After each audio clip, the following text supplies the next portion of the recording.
Saudações rubro-negras geniais. O Flamengo venceu o Cruzeiro por 2-0, mas o mais importante talvez não tenha sido apenas o resultado.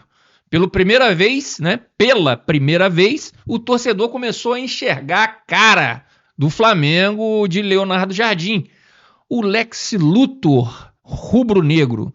Pressão alta, novas funções para jogadores como Paquetá, Pedro, decisivo e um time mais compacto. Será que o novo Flamengo está nascendo? Mas antes da gente mergulhar, nessa história, deixe o seu like, se inscreva no canal, seja um Fla Genial, acione o sino da notificação e fique sabendo de tudo do mais querido ou mais amado, o mais idolatrado Flamengo. Flamengo venceu o Cruzeiro por 2-0 no Maracanã, mas o resultado foi apenas uma parte da história, né? Porque pela primeira vez desde a chegada de Leonardo Jardim, o torcedor rubro-negro começou a enxergar sinais claros, né, de como será o novo Flamengo. Mas ainda existem ajustes a fazer, é lógico, é evidente. O Lex Luthor rubro-negro, ele chegou agora há uma semana, né? Mas as ideias, né, do treinador português já começam a aparecer dentro de campo. E o primeiro ponto que chamou a atenção foi a intensidade do início da partida, né? O Flamengo começou o jogo pressionando alto, a saída de bola do Cruzeiro nos primeiros minutos. O time recuperou 3 bolas, né, no campo de ataque. Isso também, pessoal, tem tudo a ver também com a parte física, tá? Inclusive, eu vou deixar bem aqui, né, bem aqui nos comentários, um link, tá? Para vocês verem o que eu falei sobre até o momento do Felipe Luiz, tá? Relacionado à pressão, a parte física, né? Por que os jogadores não estavam bem fisicamente, né? E eu disse, tá? Nesse vídeo que era em março que eles teriam essa capacidade física melhorada.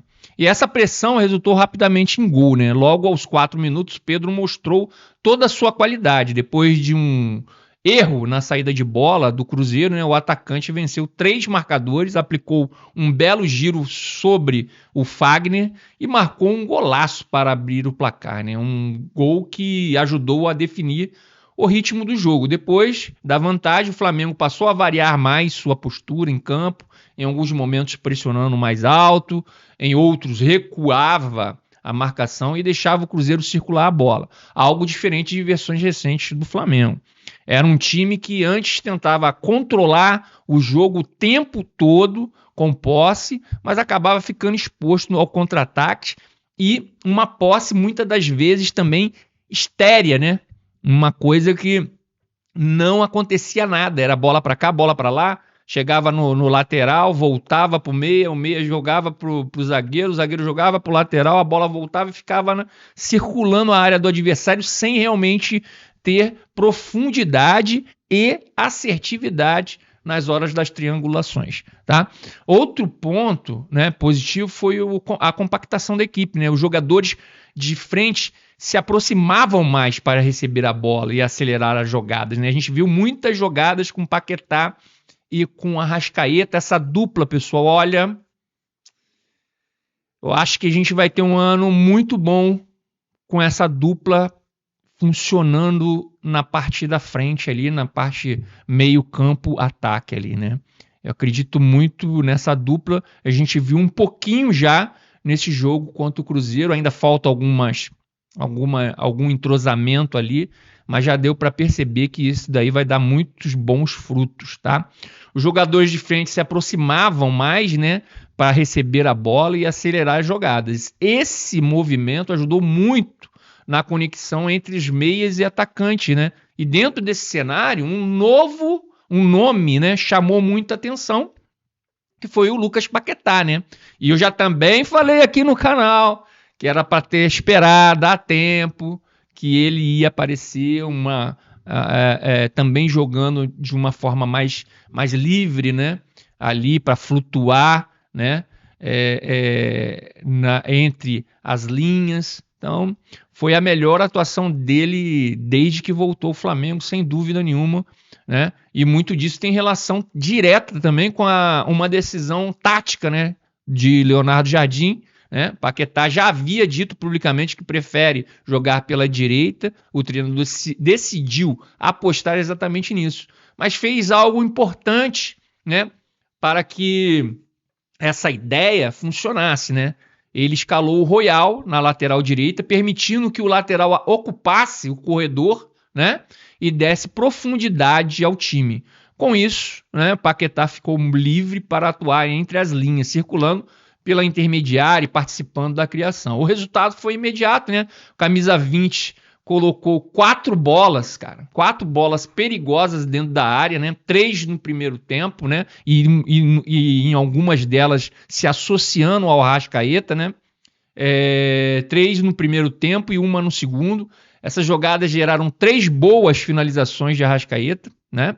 Depois da partida, Leonardo Jardim explicou exatamente essa ideia, né? Segundo o treinador, o papel dele é posicionar os jogadores de forma que eles consigam explorar melhor as suas características, né?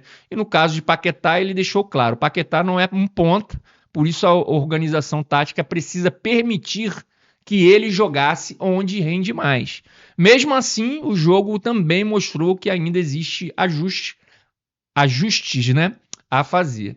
O Cruzeiro, com mais jogadores no meio-campo, valorizando a posse de bola, conseguiu crescer, né, em alguns momentos da partida, né? Eu até acho também que em determinados momentos o Flamengo recuou muito, deu alguma chance aí pro azar, né? Principalmente que a gente só foi matar o jogo no final da partida, né? No finzinho ali da partida, aos 40 e aos 50 quase, né? 50 minutos quase de bola rolando no segundo tempo. Então a gente recuou demais, eu achei. Não precisava recuar tanto assim. Mas, né, o time mineiro encontrou alguns espaços nas costas dos meias, né, do Flamengo. Isso fez Rossi trabalhar em algumas jogadas, principalmente em chutes de Vila Real, né, e o Fabrício Bruno. Mas mesmo com esses riscos, pessoal, o Flamengo controlou a maior parte do jogo. No primeiro tempo, terminou com o dobro, né, de finalizações em relação ao adversário. E no segunda etapa, o time mostrou evolução defensiva, conseguiu controlar melhor as ações e administrar o resultado, mesmo, tá? Recuando muito, coisa que eu não gostei. Esse cenário permitiu que o Leonardo Jardim começasse também a fazer alguns testes no time e as mudanças indicam algo interessante para o futuro, né? O Flamengo pode se tornar uma equipe que corre mais riscos em alguns momentos, mas também é mais objetiva quando tem a bola. Mesmo com a pressão final do Cruzeiro, o Flamengo continuou mais perto do gol. O time acertou 2 bolas na trave, né? Aquela do Arrascaeta, se não fosse o Cássio, né? Fazia aquelas boas defesas, e essa do Arrascaeta, se não fosse ele ali, era gol, né? Aquele petardo que ele deu na trave, que o Cássio defendeu e foi na trave, né? E no último minuto veio o golpe final, né? Samuel Lino lançou o Carrascal, que saiu cara a cara, né, com o goleiro e tocou com categoria para fechar o placar. Um gol importante também pelo aspecto psicológico, né, desses jogadores, porque tanto o Lino quanto o Carrascal vinham sendo bastante questionados. E, pessoal, na minha opinião, os dois jogaram muito abaixo ainda do que se espera deles, né? O Samuel Lino, pelo menos, entrou com mais intensidade, mostrou mais vontade dentro de campo, mesmo ainda devendo futebol de 25 milhões de euros, que foi o que ele custou, tá? Agora, Jorge Carrascal fez o gol, parabéns, maravilhoso, isso é importante, mas ele precisa entrar muito mais ligado na partida, né? Durante o jogo, eu até brinquei chamando ele de morcego. Morcego. Isso mesmo, chamei ele de morcego porque parecia que ele estava mais sugando o sangue dos companheiros do que dando o próprio sangue pelo time.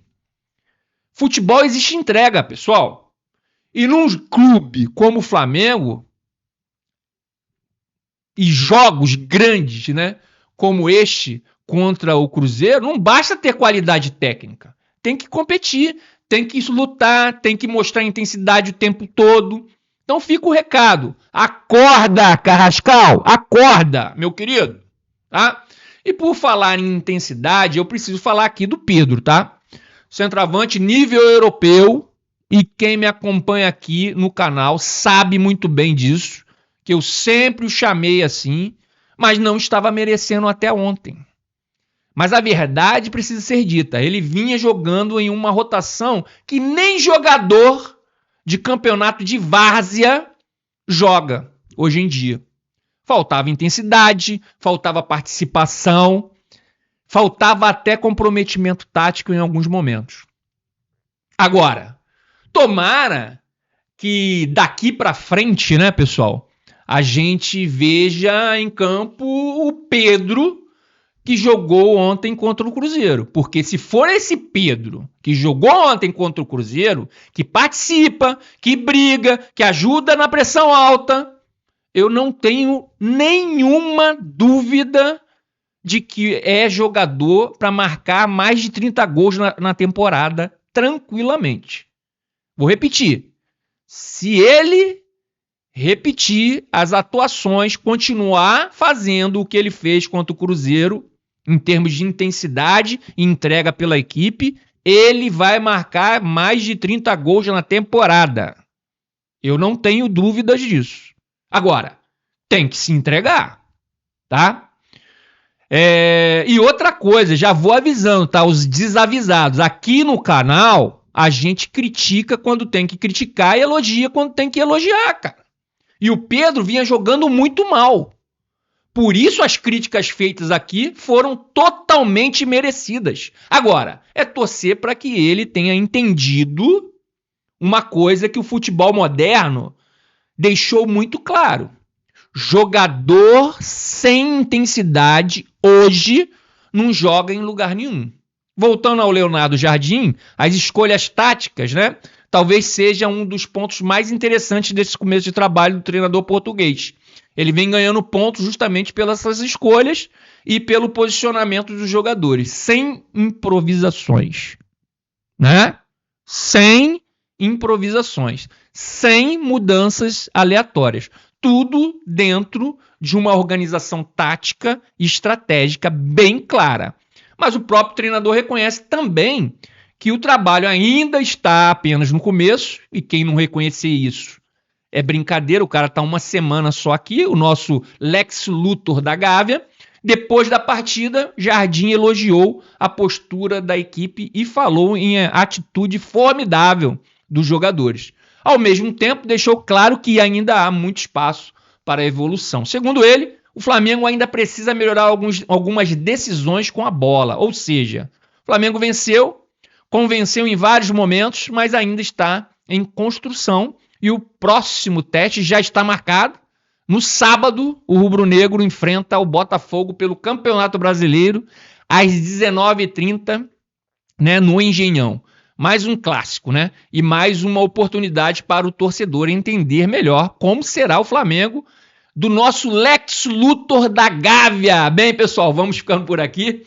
Obrigado por flamengar comigo. Créditos GE e O Globo. E não se esqueça, meu querido, além de tudo, além do que a gente está aqui comungando sobre o Flamengo, deixe o seu like, se inscreva no canal, seja um Fla Genial, acione o sino da notificação e fique sabendo de tudo do mais querido, mais amado, o mais idolatrado Flamengo.